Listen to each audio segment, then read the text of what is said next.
very valuable this evening, and we're very appreciative that you took the time this evening to join us. We're excited to have a guest speaker this evening talk about food. And it's not just about the food that we eat, but how our relationship is to the food that we buy and how we can prepare it in our meals and what's healthy, maybe what you thought was healthy, and maybe what isn't so healthy. And we're going to have a lot of information tonight. And Dr. Rose comes from a very strong background as a doctor in chiropractic medicine, but also with a passion in nutrition. He has a lot of information to share, and we're very thankful that you're here. So let's welcome Dr. Rose. Thank you. And right off the bat, thank you to Jennifer and Cherish for inviting me. Hopefully, this is going to be an ongoing educational series or speaking series. I probably won't always be the guest speaker, but hopefully, as far as I know, Jennifer, well, kudos to you for setting all this up, but hopefully there can be lots more to come, lots more information to disseminate out there, okay? But Jennifer asked me to come today and speak to you about the truth about food. This is almost a story like my story, like a personal journey. Right after my 47th birthday, I decided to myself, Self, you're out of shape, you're overweight, you need to lose weight, you need to get back into things. And I used to be very active. I used to run 5Ks, 10Ks.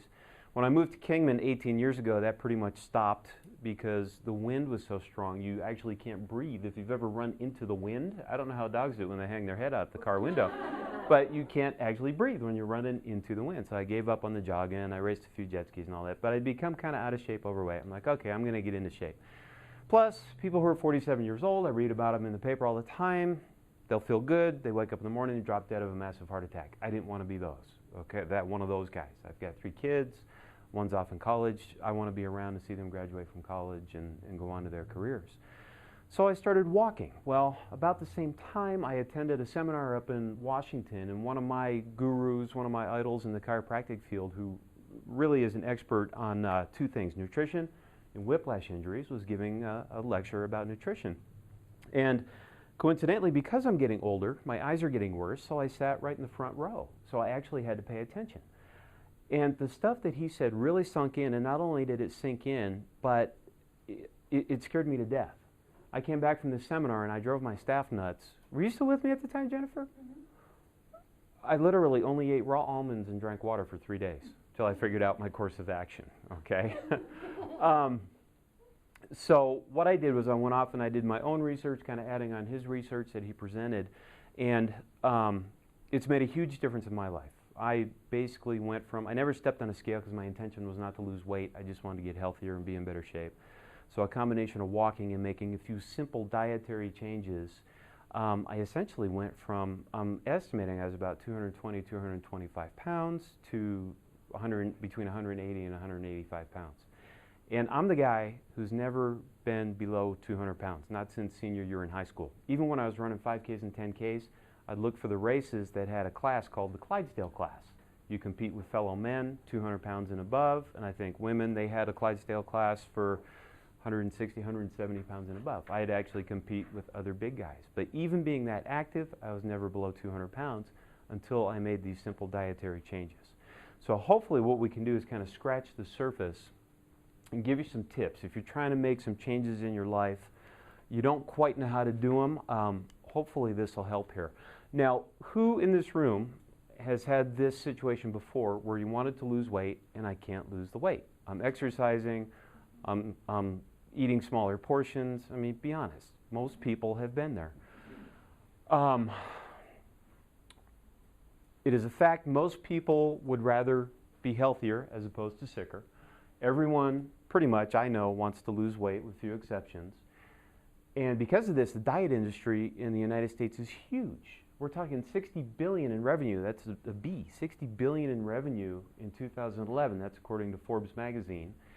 Part of the problem with people not being able to effectively lose weight or get healthier or change their dietary habits is we've been misled by our very own USDA, by the American Heart Association, and other groups. And I just have to ask, are we really supposed to believe Cheerios are part of a healthy diet? I mean, they're actually like endorsed by the American Heart Association. They shape the bowl here like a heart, so it must be good for you, right? Mm-hmm. So you have people eating Cheerios to try to lower their cholesterol and to try to get healthy. That's really not the way to do it. Absolutely not the way to do it. And this always perplexed me. Snack wells, it kind of gives the impression that this might be a healthy type snack, and it's not. We'll see a little bit more of our friends here a little bit later. Okay.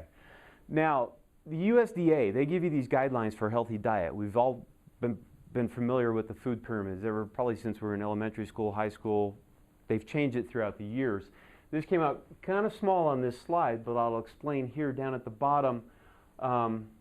It says daily exercise and weight control. They don't tell you how much exercise. How do you control your weight? I don't know. They don't tell you. Bigger part of the pyramid here means you should have more of this stuff towards the bottom. It says whole grains, brown rice, whole wheat, healthy oils. Moving up, there's fish, poultry, eggs, nuts, seeds. Vegetables are a big part of the diet. Up here is cheeses, milk, dairy, and up the top they have white bread, sugary things, sodas, and meat. Okay, this pyramid's a little warped, and I'm going to show you why.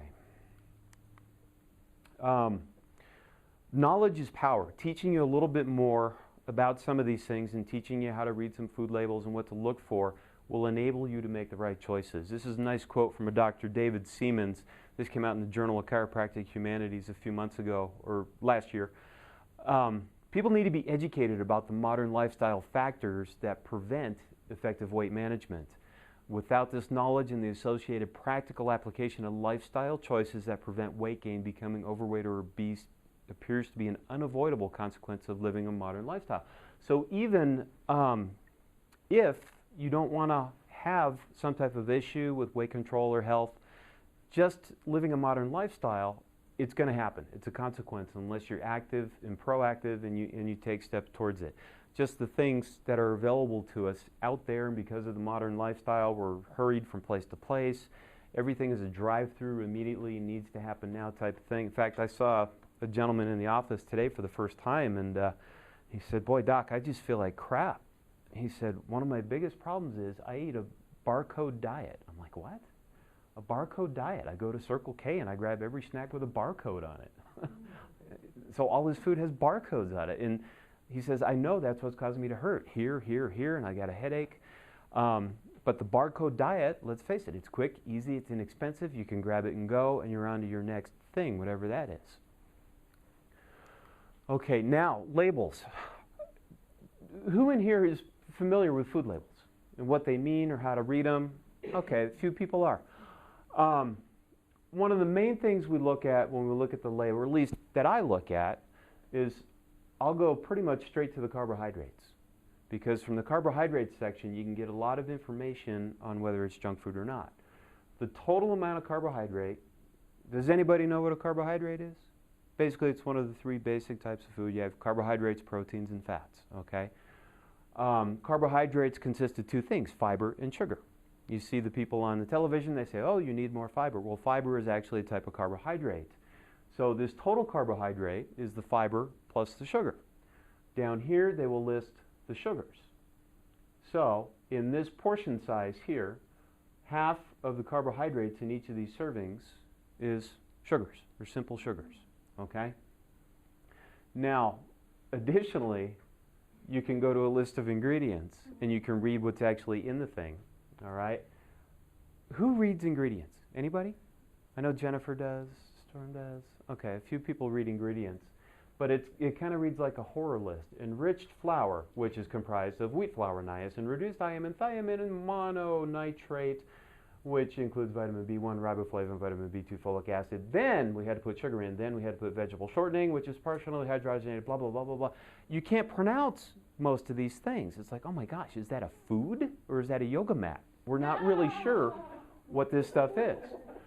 Now, we can go through ad nauseum how to read the labels, but big thing is, know the portion size. Okay, a lot of people will pick up a box of cookies and go, "Oh, cool, there is only 110 calories here." Well, that's per serving. There's probably 8 cookies in there, so that's actually 880 calories. Even a bag of chips, a serving size will not be the whole bag. They'll probably break it down into a quarter cup or a quarter of the bag or something like that. So you have to be aware of how many calories you're getting in each portion. Therefore, you'll know how many carbohydrates you're getting in each portion and how those are broken down into fiber and sugar carbohydrates. And of course, it'll list your protein, cholesterol, salt, things like that. The sodium is actually salt. That could be important for people with kidney disease or on a restricted salt diet for whatever reason. There is plenty of places on the internet to figure out the gory details of reading labels. At some other time, we could probably spend a whole hour just nitpicking through the labels. This is just one thing I found online with a quick Google search, and it breaks each one of these ingredients down for you. Pay attention to the serving size. Are you eating more or less? Watch the ratio of total carbs to sugars. The closer the grams of sugars is to the total carbohydrates, remember that breakdown we had on the last slide here, total carbohydrate and sugars. The closer these are together, say if this approaches 20, the closer it is to junk food. That's a good general rule to follow. So there's all kinds of guidelines out here like this that you can look for online and educate yourself. Okay? Anybody have any questions on the labels? In fact, best approach is to buy things without labels. If the zucchini wouldn't hurt, right? Okay. And now, even when you get it figured out, I thought this was comical, but they're actually serious about this. The FDA, the Food and Drug Administration, is proposing a label change. I don't know if this is because of Michelle Obama or I don't know why they're doing this, but there's really not a lot of difference between the two, except they changed the font size here and there. It's like my 12-year-old went into Word and played with the font sizes. The only one change they did make was down here under the carbohydrates, is they will actually break it down into dietary fibers, sugars, and added sugars. Because you can have sugar that occurs naturally in foods. Does anybody know of an example of that? Yeah. Apples, strawberries, bananas. I mean, sugars occur naturally in most kinds of foods. So they do break that down a little bit for you right there, and they make the calories bigger. But that is coming, that will probably be a reality sooner rather than later. Okay, now, question time, audience participation time. What's healthier? That is a Snickers bar. That is whole wheat bread. Snickers, whole wheat, the bread. Okay, show of hands. Who says the bread's healthier? Okay, who says the Snicker bar is healthier? I hope. Okay. I'm curious, why would you say the Snickers bar is healthier? Because it has peanuts in it. Because it has peanuts in it. Everybody loves peanuts. I say wheat. There. Okay. Now, Because it's a trick question. Thank you. a lot of, you know, it's fun. Everybody always tries to outthink the Scantron test. In fact, there's one psychological test out there. I think it's called like the Minnesota Multiphasic Personality Index or something. But it's remarkable to me, they build these things into the test. They say, okay, here's the test. But wait, somebody sitting there is going to think, oh, that's the answer they're looking for. So let's change the question to this. So we outthink the outthinker. So it's kind of, I can't believe they do that stuff, but they do it. So anyway, okay, let's get back to our question here.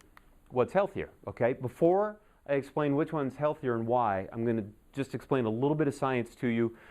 The concept of the glycemic index. Is anybody familiar with that? Do we have any diabetics? I mean, or if you don't want to say, that's fine. But if you know diabetics, you might be familiar with the concept of glycemic index. Has anybody heard that term before? Okay, for those of you who haven't, that is basically an estimate of how much each gram of available carbohydrate, okay, so that's the total carbohydrate minus the fiber like we talked about on the label, raises a person's blood sugar following consumption of food relative to the consumption of pure glucose. So pure glucose would be 100 on this scale from 0 to 100. Consume glucose and the amount it raises your blood sugar is 100. If you eat table sugar, for example, table sugar is a mixture of glucose and fructose. They call it sucrose. That raises, that is 60 or so, 62 on the glycemic index for comparison. Now, using that information, the knowledge about the glycemic index, let's see what the corresponding glycemic index of each of those are. The Snickers bar is 41, and the whole wheat, one slice of whole wheat bread. The picture is a little misleading because there's two slices there. But the glycemic index of one slice of whole wheat bread is 69. Now, what does that mean? Winner, winner. Healthy non-breaded chicken dinner. um, what that means is if you eat a slice of whole wheat bread, your blood sugar will actually spike higher than if you eat a Snickers bar. And that's a regular Snickers bar, not a fun size like they give away at Halloween. Okay? That shocked me when I read that. That really shocked me. Now, well, first, before we get to why it's important, you can look up the glycemic index for just about any food. In fact, they have volumes of books where you can break it down into manufacturer, the product, the particular flavor. You can have access to all this stuff and look up the glycemic index for practically anything. Diabetics are usually a lot more in tune with this because they very carefully have to watch things that may or may not spike their blood sugar. But for example, I mean, here's glucose, here's pure sugar right there, that's 100. There are things that actually will spike your blood sugar higher. Maltose is one of them, which is like a Franken sugar. And there's high fructose corn syrup, also has a glycemic index of about 110. One of the things that surprised me was carrots. Carrots spike your blood sugar. I had read, it's like, no, you probably shouldn't eat carrots. I'm like, but man, those rainbow carrots are delicious. You know, the purple, white, all that stuff. So you can get the glycemic index for all kinds of various products there and see how they compare and see how much it spikes your blood sugar. Now, why am I so concerned and why should you be so concerned about spiking your blood sugar? Any ideas?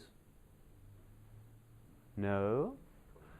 Let me introduce this concept right here. A little basic physiology. You eat sugar, your body has to respond to process that sugar. The pancreas, which is a little organ tucked down in here kind of underneath your stomach, secretes a hormone called insulin. Okay, you've probably heard the term insulin. What the insulin does is it helps get the sugar into the muscles and the organs and the tissues to be used for energy. Okay, makes sense so far? If you repeatedly spike that blood sugar, you need a corresponding level of insulin to try to handle all that sugar. So you get the sugar going way up, then you get the insulin going way up to try to manage that sugar. What will eventually happen, and quite predictably happen, is the little receptors on the cells, like a little lock and key, that are sensitive to that insulin will just wear out. They will no longer work. It's almost like sticking a key in a lock. Over a decade, that key's going to be worn out or that lock's going to be worn out and it's just not going to work anymore. So what happens is when those insulin receptors fail, that sugar is not processed and it starts floating around the bloodstream. What is that called? Diabetes. Ta-da! That's what we call adult onset diabetes. You get that purely as a function of, or nearly exclusively as a function of diet and lifestyle. So, knowing that, what is wrong with wheat that it causes the blood sugar to spike so high? Well, one of the main reasons is the wheat that we are eating now is not the same wheat from about 50 years ago. What they've done is they've hybridized the wheat. They've taken the wheat and crossbred it. They didn't genetically modify it, but they've crossbred it, crossbreeding the wheat to try to get a stronger, sturdier, higher yield plant. The physician who did this, William Borlaug, he won a Nobel Prize for this, late 60s. I think it was 1969, maybe 1970, because let's face it, he actually saved millions of lives because in undeveloped countries such as Africa, they could not grow enough wheat to sustain and feed the population. So they had these long, kind of weakling wheat stalks, amber waves of grain, if you will, but they just didn't produce enough wheat to feed them. So now we've got these short, stubby little, high-yield wheat stalks. It's kind of funny. In fact, in William Davis's book, Wheat Belly, he describes this. They had the first incarnation of this. They had this nice high-yield wheat, big, heavy thing of wheat at the top, but they'd fall over. So they had to hybridize them even further to get short, little, stocky ones that could support the yield on top of the plant. So it's been highly hybridized to provide more product. It is 70% carbohydrate by weight. As it turns out, this stuff that they never really did any testing on because people could eat it and they were saving lives, it's very difficult for humans to digest. The way that it's broken down in the body and the things that it's broken down into, we really can't digest it and use it. It's kind of preferentially stored as fat, not only body fat, but organ fat. We don't really have the ability to look and see if there's like fat around our organs affecting the way they function, which is even scarier. It's also an appetite stimulant, okay? Has anybody ever seen South Park? Maybe I shouldn't even admit that I watched that, but Cartman in one episode, he said, yeah, let's get appetizers. Those are the things you eat before you eat to make you more hungry.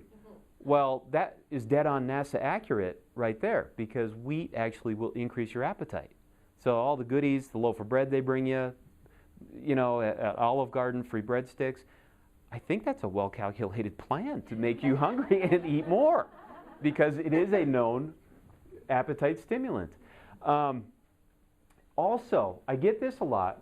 I'll explain to people, you know, I'll meet them in the market or wherever. I can't go anywhere. I'm going to have to like get a Rastafari disguise or something if I just want to have an afternoon out without answering questions. But I like doing this. It's fun. But I'll tell people, well, I really recommend you eliminate wheat from your diet. Well, I have. I'm gluten-free.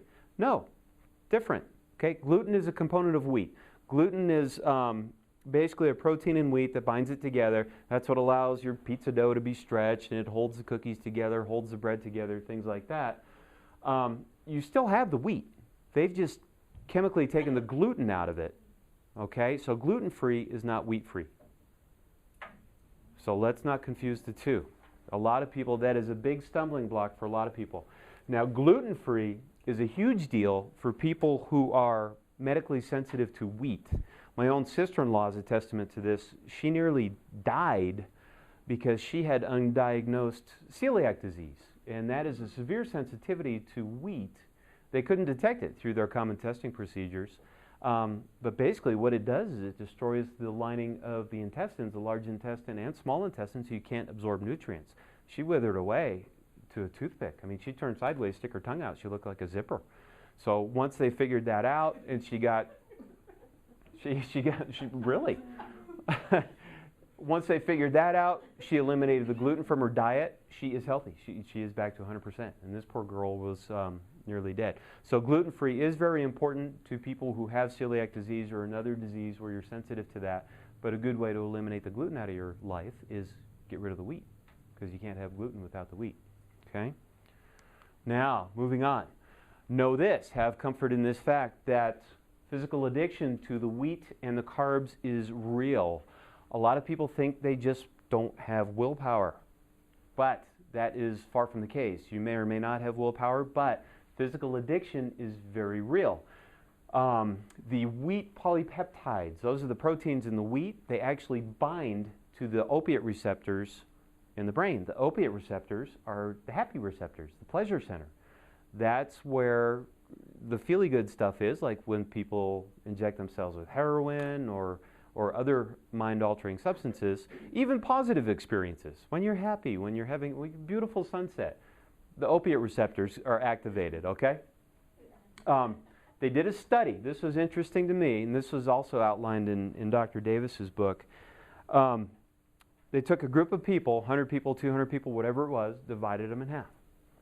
They sent the first group into the room. They had a buffet table. They said, okay, take whatever plate you want, put whatever food you want on it, enjoy yourself. Second group, before they went in the room, they injected them with naloxone, or what's called Narcan. You may have heard that in the news lately, because they're talking about giving Narcan to cops now, so when they come across the heroin overdoses, they inject them and bring them back to life. In fact, I used to work in an ER, and there's nothing worse than, maybe I shouldn't opinionate, but you save a guy's life, heroin overdose, inject them with this stuff, it brings them right out of their death. They try to hit you. It's the craziest damn thing. They try to punch you, spit on you. I'm like, you know, you were better when you weren't breathing. But anyway, very, very potent opiate blocker. Okay, very potent opiate blocker. So they injected these people with the appropriate dose of Narcan before they went into the room, same table, same food options. They ate 30% less, fewer calories. And these are random people they divided in half. So it is a physical addiction that you will have to break. If you decide to whack the weed out of your life, it is going to be a difficult period. And Okay. it's No kidding. They should. Well, if you know any cops, they'll have it soon. Maybe, that gives me an idea. The way Obamacare's going, I could become like the Narcan guy in town. Yeah. Dr. Bob's Narcan weight loss plan. All right. Now, whole grains, I get this a lot. People say, well, I eat whole grains. Whole grains are supposed to be healthy for me. Yes, to a certain extent they are. Okay, there's no doubt that whole grains, when compared with like white flour products, they have reduced the incidence of colon cancer, heart disease, and diabetes. Okay, there's no doubt about that. But just because, in fact, I love this quote here. According to accepted dietary wisdom, if something that is bad for you, such as white flour, is replaced by something that is less bad, which is the whole wheat, then lots of that less bad thing must be great for you. By that logic, if high-tar cigarettes are bad for you and low-tar cigarettes are less bad, then lots of low-tar cigarettes must be good for you. Okay? That kind of sums it up right there. Okay?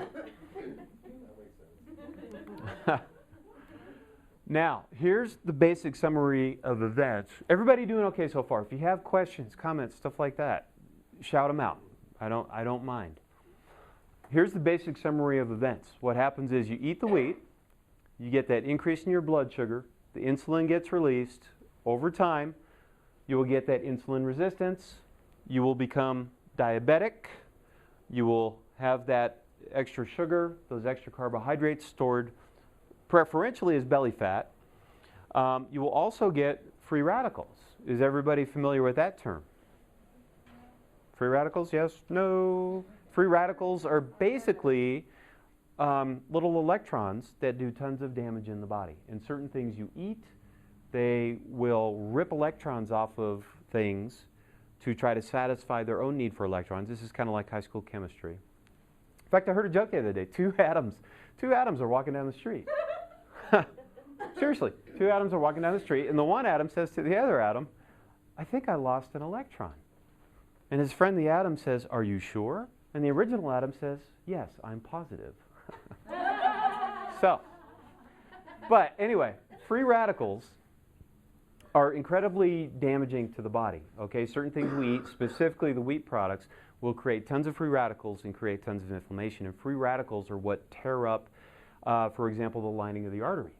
Okay, they will create rough spots in the arteries, and that's what is leading to cardiovascular disease, arterial blockage, things like that.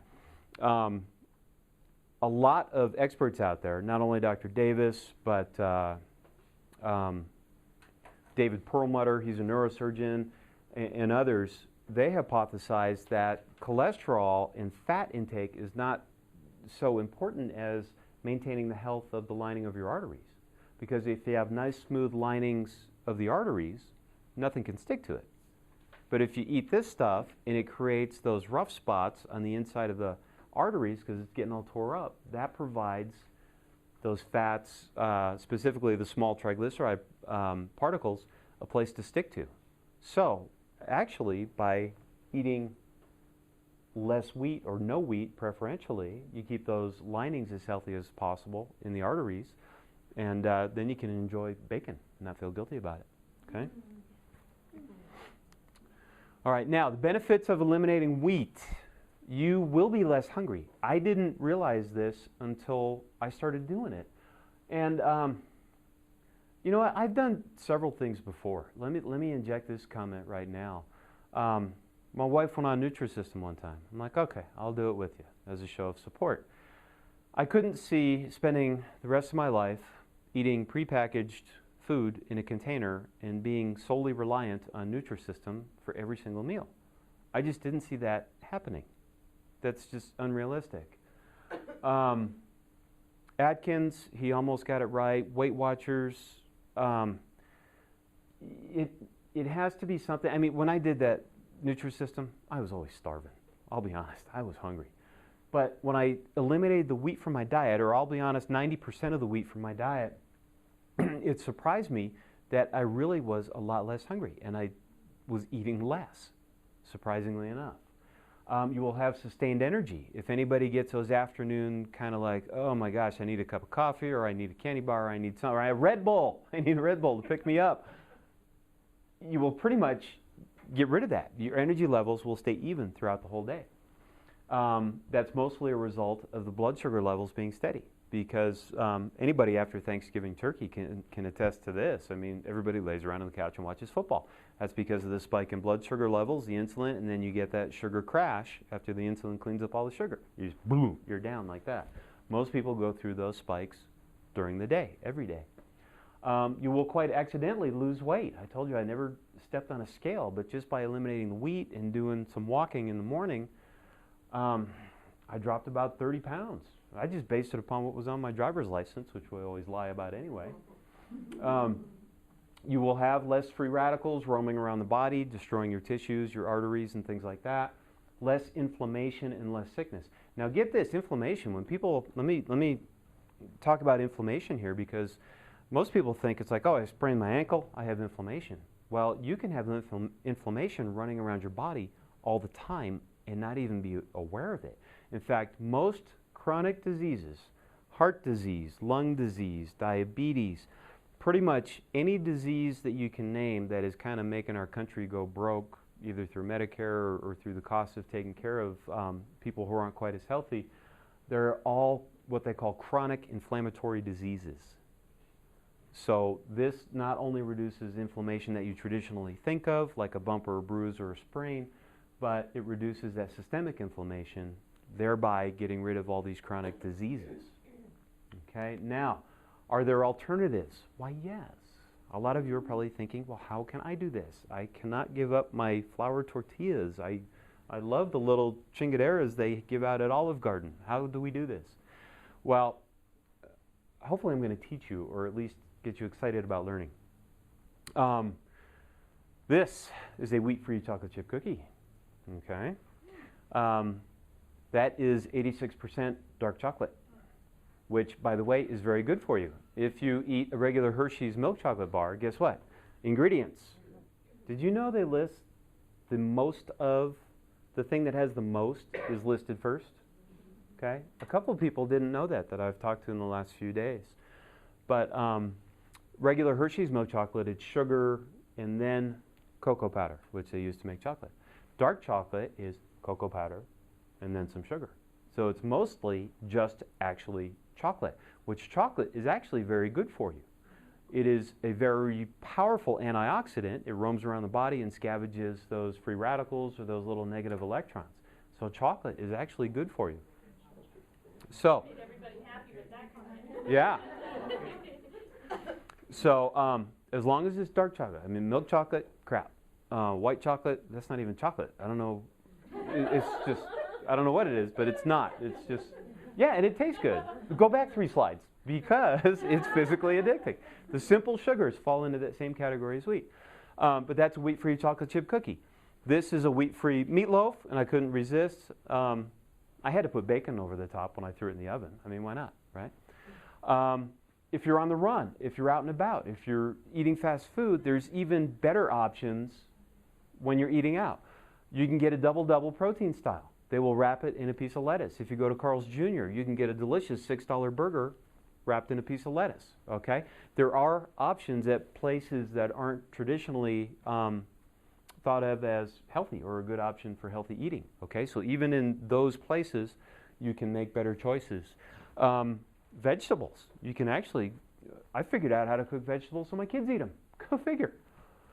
That is the first pizza I ever made, ever, and it happened to be a wheat-free pizza. Made the crust with wheat flour, garbanzo bean flour, some flaxseed, and it came out really good. And it's just gotten better from there. My specialty now is buy some fresh basil, some garlic, and some olive oil, make some pesto, put it on there, put some grilled chicken with some artichoke hearts, some sun-dried tomatoes, some garlic. You can make some really delicious things in your own kitchen. Say that again? Yeah, you said Wheat flour, garbanzo bean flour, I thought it was wheat-free. or excuse me, almond flour, almond flour. My bad, thank you, thank you, thank you, almond flour. No wonder it tasted so good, right? Yeah. Oh gosh, I have it again. Nope. Almond flour, a lot of the substitutes are the same. Almond flour, garbanzo bean flour, ground flax seeds, and occasionally coconut oil. Or excuse me, not coconut oil, coconut flour. Coconut flour. In fact, I made the mistake one time. I thought, oh, I'm going to make fish tacos. I'm going to use the coconut flour and make like a batter out of the coconut flour. It ought to lend a very nice flavor to fish tacos. I didn't realize it at the time, but coconut flour is very what they call hygroscopic. What that means is it absorbs water. It's kind of like the little packet that come with your new shoes to make sure no moisture gets in there. Well, I mixed this batter and I thought, boy, this is getting kind of thick. I better stop stirring it. So I went and I cut my fish and I looked over. My spoon was standing straight up. I made mortar. Okay? So you have to be very careful with the coconut flour. But anyway, there are very good options, okay? Can you do cheese? Yes. In general, you can do cheese. Mm-hmm. Yes. Mm-hmm. General meaning? In general, there's a few specific, I can't remember off the top of my head what they are, but let me give you a good example. If you buy a chunk of cheddar cheese in the store, it's cheese. Mm-hmm. If you buy the exact same cheese but they shredded it, read the label. It's got cornstarch and some type of flour and all kinds of other stuff in there to keep it from sticking together. Yes. Very important safety tip. So I always recommend people buy a block of cheese, a brick of cheese, grate your own cheese, or get one of the kids to grate the cheese. If you hate grating cheese, get over it, okay? Because they add so much crap.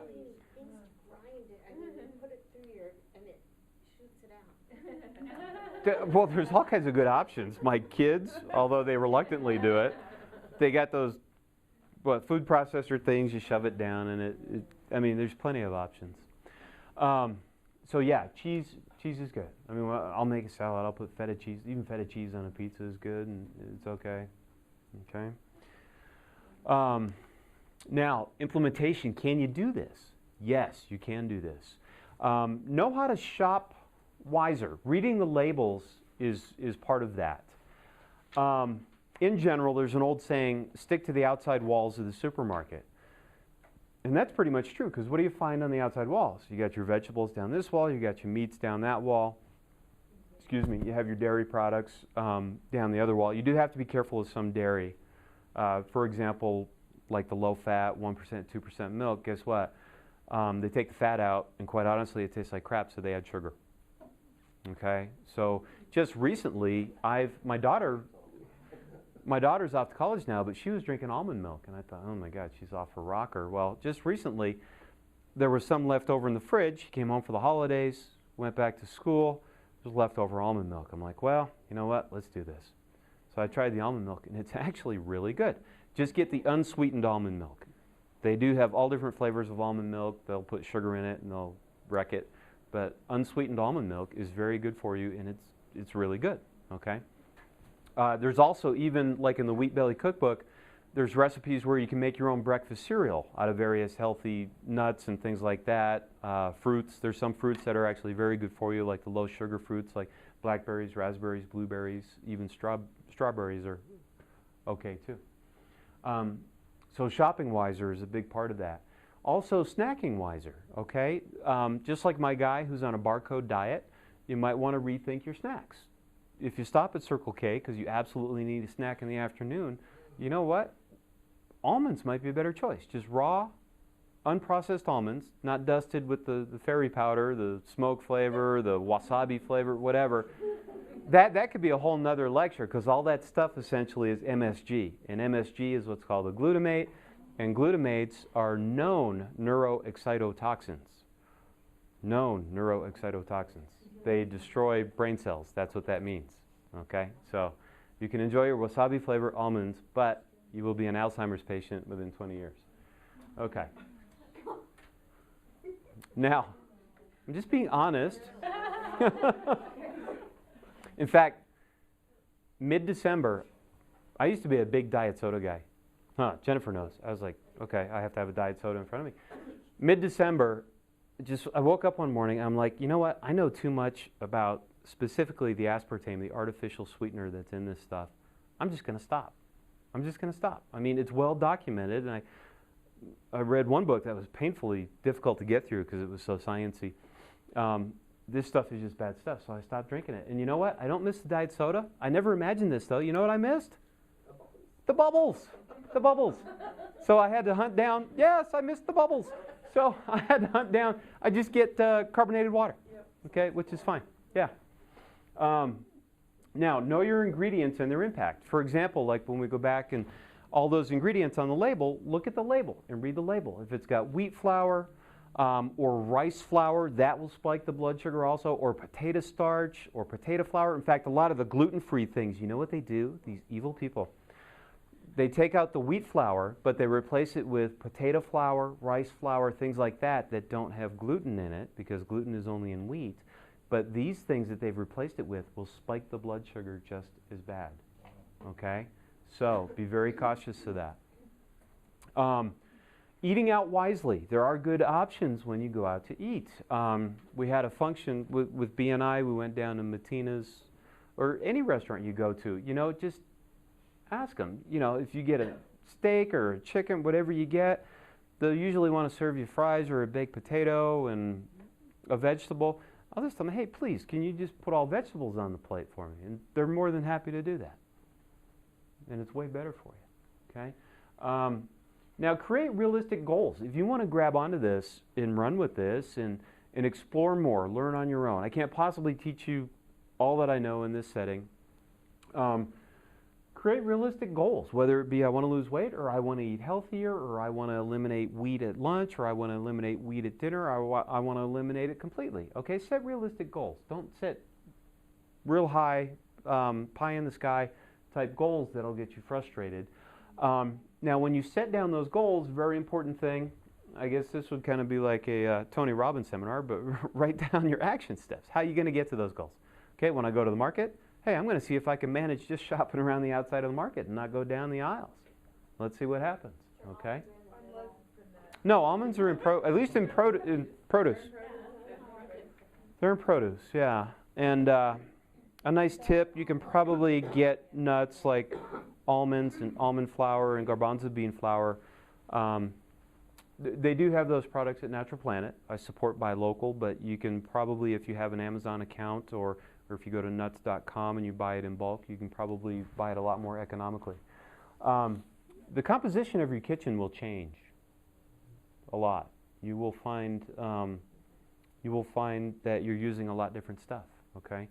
I had never known about the benefits of coconut oil prior to 2.5 years ago, and that's another little goodie I discovered. That would have never had a place in my kitchen before. So, now, in closing here, just to sum up, eliminating wheat from your diet is going to result in a healthier body. That's an absolute proven fact. You will have to take less medications, less illness, better quality of life, lower body weight. One of the guys in my practice who, in fact, he looked at me and he said, Doc, you've lost some weight. Are you okay? I said, yeah, I'm okay. He said, well, what are you doing? I said, and I explained to him what I'm doing. I got rid of, 90% of the wheat out of my diet. So he said, oh, okay, well, you look good. Well, he didn't say much. He didn't say, hey, I'm going to do this or I'm going to try this or whatever. But I saw him 3 or 4 weeks later. He travels out of town for work. Comes in 3 or 4 weeks later. He's skinnier. And he wasn't overweight, but he's skinnier. Looked great. He said, Doc, I've been doing that wheat-free thing. I mean, he was like a kid at Christmas who was open. He got the favorite present, that he wanted for Christmas. He said, I tried the wheat-free thing. I'm doing it. And I've dropped like 10 pounds. And he goes, you know what? The weirdest thing happened also. My scalp was itchy all the time, right back here. It's not itchy anymore. And he said, I always had a sore spot down here on my ankle. It's not sore anymore. Yeah. I mean, these are real life stories. This isn't watching Dr. Oz. This people you can not relate to, It's almost like a fictional character. These are real people where I've seen these changes. Other people in my practice who've embraced this, and everybody cheats, so I'm assuming they're only doing it 50%. But I had one guy come in, he said, you know what? I was on 3 blood pressure medications. I had to call and get an appointment with my doctor to see which ones I needed to be taken off of because my blood pressure was going so low. Wow. That's just by eliminating wheat. Okay? Wow. Now, for further reading, I'd recommend a couple books. One of them is Wheat Belly. That's by William Davis. He wrote that in 2011. And that's available on Amazon. They also have it at Hastings. We're also going to give one away tonight to a lucky winner. Okay, we're going to draw those lottery tickets there, and somebody will win one of those books. I really liked this book, The Immortality Edge by Michael Fossil. That's from 2010. But that book is actually about something that most people don't want to read about. It's about telomeres. Telomeres, to make a long story short, are the protective end caps on your strands of DNA. So when they rip apart and reassemble as your body is replicating itself and growing and doing things like that, these telomeres at the end provide little discardable segments. It's like, oh, we ripped this DNA apart and then reattached it. There's going to be a little damage in the process, so we've got these telomeres on the end, no big deal. Well, when enough of those telomeres get ripped off, that's when we start having mutating cells. The cells aren't replicating like they're supposed to. Well, what's that called? Cancer. Okay, that's called cancer. So they won a Nobel Prize for their research in discovering these telomeres. And along with this, they discovered things that decrease the length of these telomeres, or these protective end caps, and things that increase or preserve the length of these telomeres. Strangely enough, wheat kept coming up as one of the things that will decrease the length of these telomeres. Yes, and this was before I even read Wheat Belly. Okay, so I'm like, oh, there's something really to this here. And then they said there's things that will increase the length of those telomeres. Obviously, exercise is one of those. Omega-3s or fish oil will increase those, and a few other things. We can say that could be a different lecture. But that's also a very good read. It's a little sciencey when they talk about the DNA and all that, but throughout the text you will keep seeing the wheat keep popping up and the simple sugars keep popping up. Okay? Also now, if you're going to embrace this and get busy in your kitchen, these are my Bibles right here. I've got a couple other, I can't believe this. For the first time in my life, I got a cookbook for Christmas. I thought most self-respecting men are opening their presents and getting like a framing hammer right now, but I'm getting a cookbook. But I loved it. Okay, it was called Against All Grain. Against All Grain. It was written by a young lady who has big problems with wheat and everything in wheat, and she's got quite a cookbook out. So Against All Grain is another cookbook you might look up. One of the things that makes me a little scared, I made a delicious. She's got a recipe in there for cranberry muffins. Oh, they're delicious. But as a sweetener, she uses honey, which has a very high glycemic index. So you're kind of spiking your blood sugar. There's no wheat in it, so you don't suffer the ill effects of the wheat, but you do get that blood sugar spike because of the honey. I'm going to go back into the lab and try xylitol. Xylitol is a sugar alcohol, spelled with an X, which measures cup for cup with regular table sugar, but does not have any effect on blood sugar, and it does not give you any gastrointestinal distress like the other sugar alcohols. A lot of the things that say this is sugar-free, they use a sugar alcohol. And if you eat a lot of sugar-free things, if anybody has ever done that, you start feeling gassy. You feel like you ate the turtle taco from the taco stand in Ensenada, to be quite honest. They can be very uncomfortable, okay? A lot of the replacements in those sugar-free products create incredible gastrointestinal distress, not xylitol. So that's a good replacement for sugar when you're baking or making other kind of recipes that call for sugar. What about agave syrup? Hmm? Go ahead. What about agave syrup? Crap. It's crap. Don't use it. It spikes the blood sugar. Brown rice syrup, crap. In fact, I left them out in the car, but I brought in a Cliff Bar. In fact, Jen, on the front passenger seat, there's a Cliff Bar and a Lara Bar. But just for comparison's sake, this will be gruesome. You can watch this. But brown rice syrup, crap. Agave syrup, crap. All that stuff is pretty much awful. For sweeteners, my favorite, other than the xylitol, is stevia. Stevia concentrate, okay? Yes. It's from the leaf of the stevia plant, and they concentrate down the moisture, the liquid from that plant. Has zero impact on blood sugar. 3 drops of this stuff is equivalent to about a cup of sugar. Okay, so certain recipes, like if I'm making muffins, I'll use the xylitol just for the bulk. Xylitol, Natural Planet will have it. I bought like a 5-pound bag on Amazon. Okay? And how much is it? Oh, I don't remember. You want me to? I have the Amazon app. I can No, run. if you do off the top of your head, if it was ridiculous. Crazy expensive. And you know what's a shame? It is more expensive to eat healthy. It is. It is on the front end.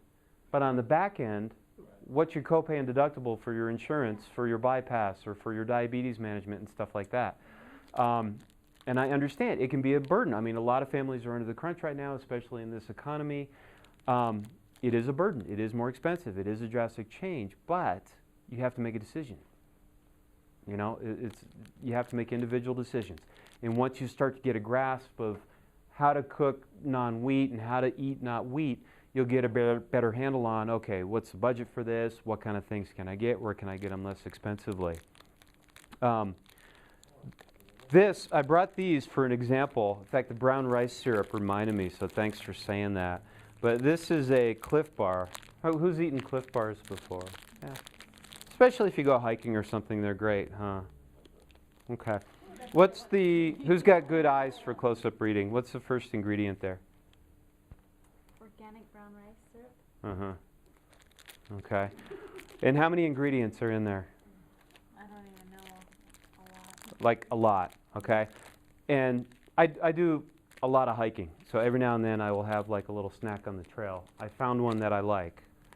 There's at least like 15 ingredients in there, right? Maybe 30. Yeah. I started counting last night and I lost track. Read the ingredients on this Lara bar. Okay. Out loud, please.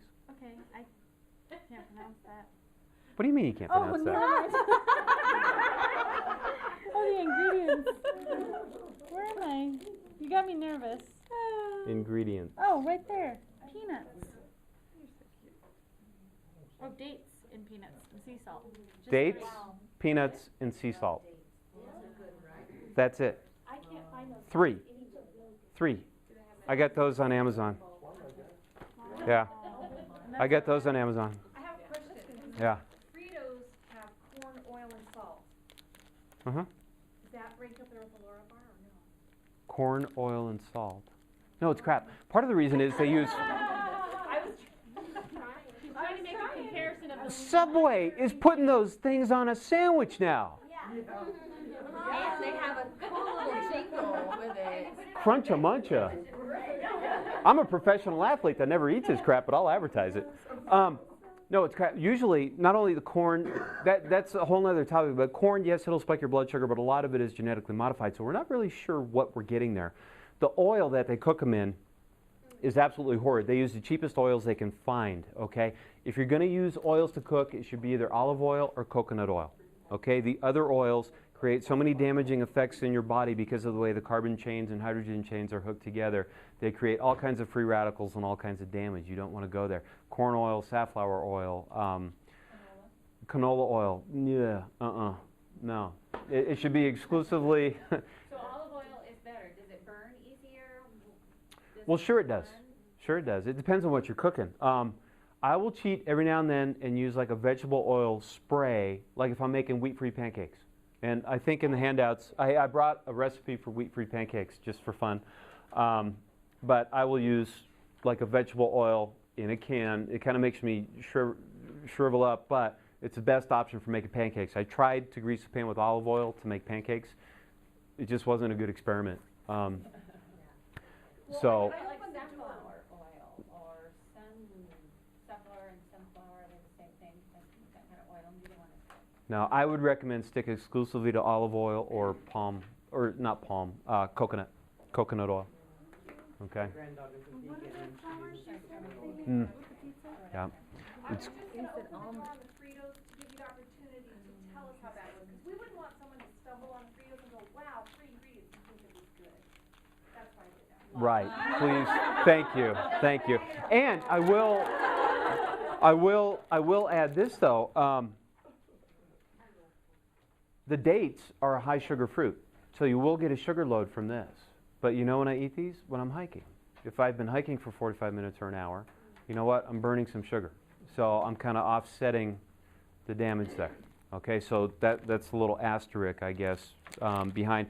And there's little products. I mean, if you're on the go all the time and you're looking for a snack, Kind bars. They make one particular flavor. They're fruit and nut series. They make a dark chocolate chili almond, and there's only 5 grams of sugar in it.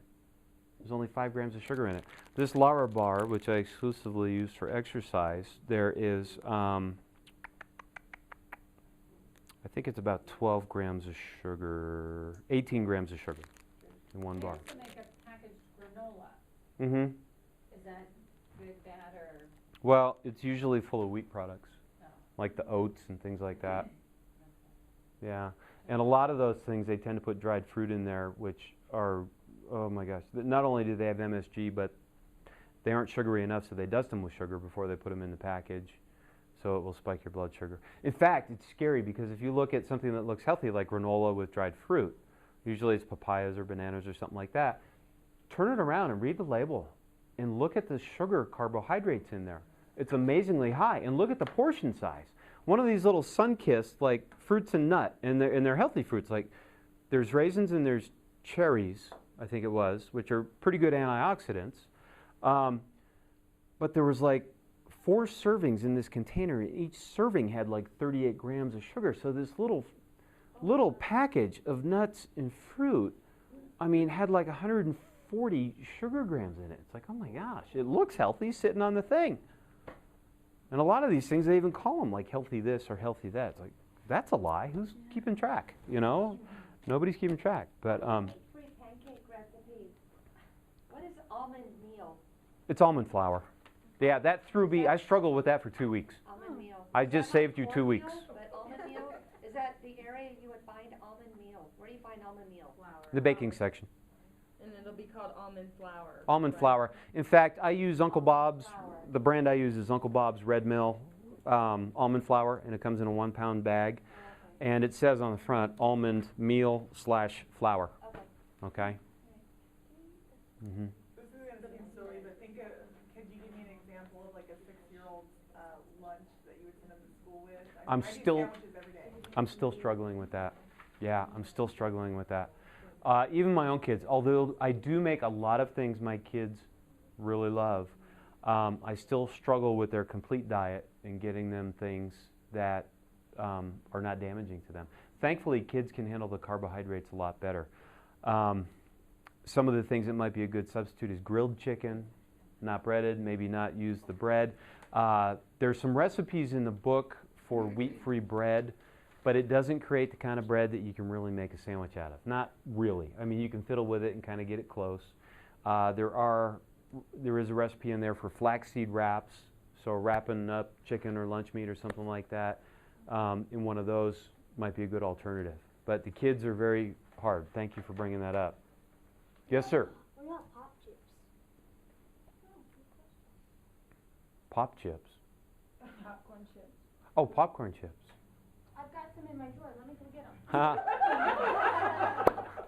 They're popped and not baked. No, they're baked. Oh, sorry. I'll take a look at them. But you know what? Chips are usually made out of potatoes, and those spike your blood sugar.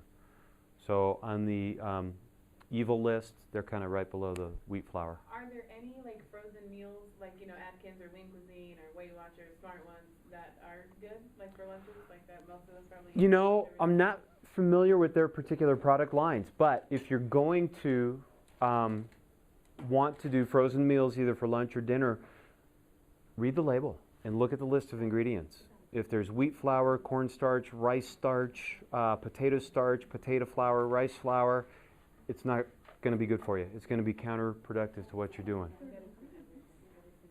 It's really scary. Read the label of a bottle of ranch dressing. I guarantee you there's wheat in it. Yeah. Wheat is hidden in just about every product out there, so you have to be very cautious. Yes. Yes, if it's in it, it will say it. Yeah. Need more carbohydrates than us?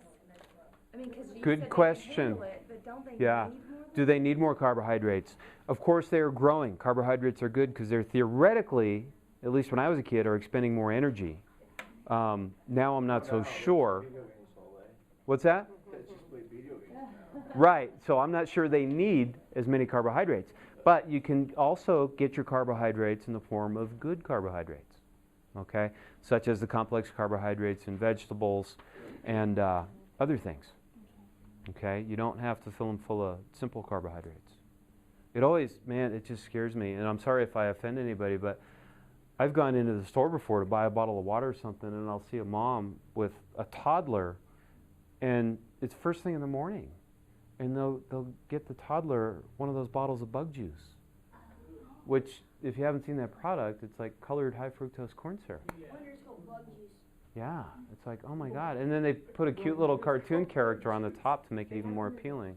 Children's clothes at Yeah. Walmart, they have a Tell freezer a full of big those. display In the so the clothes kids section. see it. No way. Okay, pop. What about wine? That's just great. Yeah, we love wine. What about wine? Come on, wine. Wine? It's pretty good in moderation. Yeah, wine is okay. Moderation. What is that? I'm a doctor. I had to say moderation.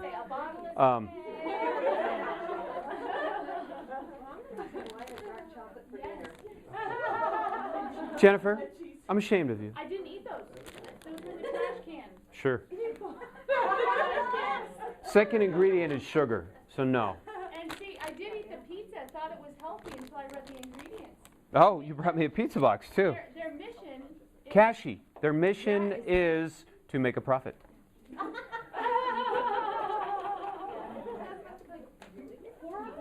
Wheat, gluten, wheat, whole oat flour, oat fiber, oat syrup, solid, blah, blah, blah, blah, blah. Yeah, no, not good, not good. I'll bet it tasted good, but no, that's kind of awful. I have another question. Yes, Someone told me that Papa Murphy's has a wheat-free pizza or something like that. probably not. That? It's No? got to be a Okay. gluten-free pizza. In fact, last Thursday night I had a meeting down at the wine bar, and Carmela at Sirens is now making gluten-free pizza dough. And somebody there in the wine bar was eating a pizza. They didn't eat all their pizza. They said, hey, you want to try a slice of this? And I said, sure. 'Cause she's got that super thin crust pizza. So I was kind of deviating outside my norm. And her pizzas have always been delicious. And I ate that pizza. I'm like, man, that tasted kind of crappy. Well, it turns out it was the gluten-free pizza. Yeah. So I'd rather just not eat pizza. Yeah. I'd rather make my almond crust pizza. You know, that's yes. You eat oatmeal? Oatmeal? No, it kind of has the same effect as wheat flour. No.